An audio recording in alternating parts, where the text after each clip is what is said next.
গোৱালপাৰাৰ মাটিয়া গাৰুপাৰাত উত্তাল প্ৰতিবাদ ভূমাফিয়াৰ তাণ্ডৱত অতিষ্ঠ হৈ প্ৰতিবাদ অঞ্চলটোৰ গাৰু জনগোষ্ঠীয় লোকসকলৰ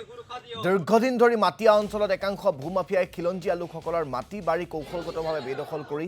একাংশ সন্দেহযুক্ত লোকৰ হাতত অৰ্পণ কৰাৰ অভিযোগ গাঁওবাসীক বিভিন্ন ধৰণেৰে ভয় ভাবুকি দি মাটি বেদখল কৰাৰ অভিযোগ তুলি প্ৰতিবাদ সাব্যস্ত কৰিছে শতাধিক লোকে আমি এই দৃশ্যাংশ আপোনালোকক দেখুৱাইছো এয়া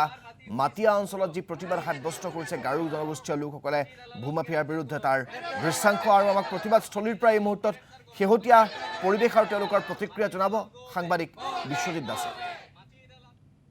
ভূমাফিয়াৰ বাবে এতিয়া সুৰক্ষিত নহয় ভূমিপুত্ৰৰ মাটি আৰু এই মুহূৰ্তত মই উপস্থিত আছোঁ পশ্চিম মাটিয়া গাৰোপাৰাত আৰু গাৰো সম্প্ৰদায়ৰ লোকসকলৰ মাটি একাংশ লোকক আনি ইয়াত নিশাই বহুৱাইছে কিছুমান ভূমাফিয়াই ক'ব লাগিব যে ইয়াৰ অভিযোগ উত্থাপন হৈছে যে এই মাটিডোখৰ আনছে মমিনে ৰাজহুৱা অনুষ্ঠানৰ বাবে ইয়াত দান কৰিছিলে কিন্তু এতিয়া দেখা গৈছে যে এই ৰাজহুৱা অনুষ্ঠানটোত এতিয়া চকু পৰিছে ভূমাফিয়াৰ কাৰণ ভূমাফিয়াই এই মাটিডোখৰ বেদখল কৰি সন্দেহযুক্ত কিছুমান লোকক আনি ইয়াত ঘৰ সাজিছে নিশাৰ ভিতৰতে তিনিটাকৈ ঘৰ সাজিছে এই ৰাজহুৱা স্থানত আনছে মমিনে যিহেতু এই মাটিডোখৰ ৰাজহুৱা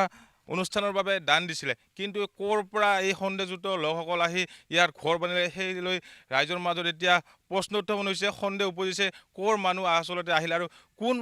ভূমাফিয়াই এওঁলোকক লৈ আহিলে সেই লৈ এতিয়া চাইছে যে যি পশ্চিম মাটিয়াৰ গাৰোপাৰাৰ সকলো গাৰো সম্প্ৰদায়ৰ লোকসকলে এনেদৰে শ লোক এনেদৰে পুৱাই ওলাই আহিছে তেওঁলোকে প্ৰতিবাদ সাব্যস্ত কৰিছে আচলতে তেওঁলোকে বাৰম্বাৰ জিলা প্ৰশাসনক তেওঁলোকে অভিযোগ দিছে যে ইয়াত ক'ৰ পৰা কোন সন্দেহযুক্ত লোক আহি ইয়াত নিশাৰ ভিতৰত ঘৰ সাজিলে কিন্তু জিলা প্ৰশাসনে কোনো পদক্ষেপ গ্ৰহণ কৰা নাই সেইবাবে পুৱাই এনেদৰে তেওঁলোকে ওলাই আহিছে ইয়াৰ গাৰো সম্প্ৰদায়ৰ লোকসকল মই কথা পাতিলেও যত্ন কৰি মই আপোনালোকক আহিছোঁ এই মাটিডোখৰ যিহেতু আনছে মমিনে কিমান চনত আপোনালোকক ৰাজহুৱা অনুষ্ঠানৰ বাবে দান দিছিলে 2005 চনত এতিয়া ক'ৰ মানুহ ইয়াত ঘৰ বনাইছে আমি চিন নাপাওঁ বৰ চহৰৰ মানুহ চাকে আমি চিন নাপাওঁ কোনে লৈ আহিছে ইয়াত মানুহবোৰক এইটো আনিছে গুবিৰ আলী আৰু আছিদুৰ ৰহমান তেওঁলোক কি হয় তেওঁলোকে একো নহয় আমি দালাল কৰে তাহাঁতে মাটি দালাল কৰে মানে এই এটা বুলি নহয় বহুত আমাৰ গাঁৱৰ মাটিকেইটা দখল কৰি সেনেকাই আছে বিক্ৰী কৰি আছে আপোনালোকে ডিচি সাৰ্কেল অফিচাৰক কমপ্লেইন দিছিলে ডিচিটো দিছিলোঁ আৰু সাৰ্কেলতো দিছোঁ আৰু এনে থানাতো দিছোঁ কোনো পদক্ষেপ হোৱা নাই মই আপোনাৰ কাষত আহিছোঁ যিহেতু 2005 চনতে এই মাটিডোখৰ আপোনালোকক ৰাজহুৱা অনুষ্ঠানৰ বাবে দান দিছিলে আনছে মমিনে কিন্তু এতিয়া দেখা গৈছে যে কিছুমান অচিনাক্ত সন্দেহযুক্ত লোক আহি ইয়াত ঘৰ সাজিছে সেই ক্ষেত্ৰত ক'ৰ মানুহে তেওঁলোকক লৈ আহিছে নমস্কাৰ মোৰ নাম চিমচি মোমেন মই মোৰ অসুবিধা গবা চাইছে অসুবিধাৰ ওপৰত অসুবিধা পাই আছে আমি একবাৰ নহয় দুইবাৰ নহয় তিনিবাৰ নহয় চাৰিবাৰ নহয় সঁচা চাৰিবাৰ আমাক এনেকা ফুটবলৰ খেলা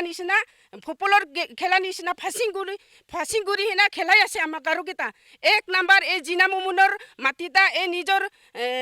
নিজৰ জাতিক আনি হেনা দাৱে চাৱে আনি হেনা হাতত লৈ হেনা থুমকি দি হেনা 1 বিঘা আধা লৈছে আৰু 2 নাম্বাৰ এই বিষ্ণুৰ মুমুনৰ মাটিও 1 পোৱা তাকো দম দি হেনা থুমকি দি হেনা 1 পোৱা লৈছে 3 নাম্বাৰ এই আমাৰ ৰাস্তাৰ কিবা আমাৰ চুলিকেইটা খেলাপ এনে ক'বা পাব তাহাৰো গাছ ৰুই আছে জংঘলকেইটা চাফা কৰি হেনা গাছ ৰুই এই যে আনছে মমিনে 7 বিঘা ভূমি আছে 7 বিঘা ভূমি কি দা লাঠি জং লৈ আহি বেদখল কৰিছে নেকি মানে দালাল মাটিৰ দালাল সকলে গুবিৰ আলী আৰু হাছিদুৰ ৰহমান তাহাৰ লগত 10-12 জন মান আছে গ্ৰুপ আছে তাহাৰ এই কাৰণে হেমেন্দ্ৰ বিচি শৰ্মা মামাক অনুৰোধ কৰি আছে আমাক এই নিউজত আমাৰ নিউজটা চাই হেনা চকু মিলি হেনা গানত শুনা পাই হেনা আমাক সহায় কৰিবি আমাক ইমান অসুবিধা পাই আছে এখন যে অনছে মমনৰ ঘৰ বানাই থাকিব লাগছে তাহাৰ ৰাতি হ'লে নাই দিনত হ'লে দেখা পায় এই তাহাৰৰ কাৰণে ভয়তে আমি কিবা ৰাতিতো হাগাবা মুতাবা বাহিৰত ওলাবা ভয়তে আমি ভিতৰতে বাল্টিং লৈ হেনা ভিতৰতে হাগাবা মুতাবা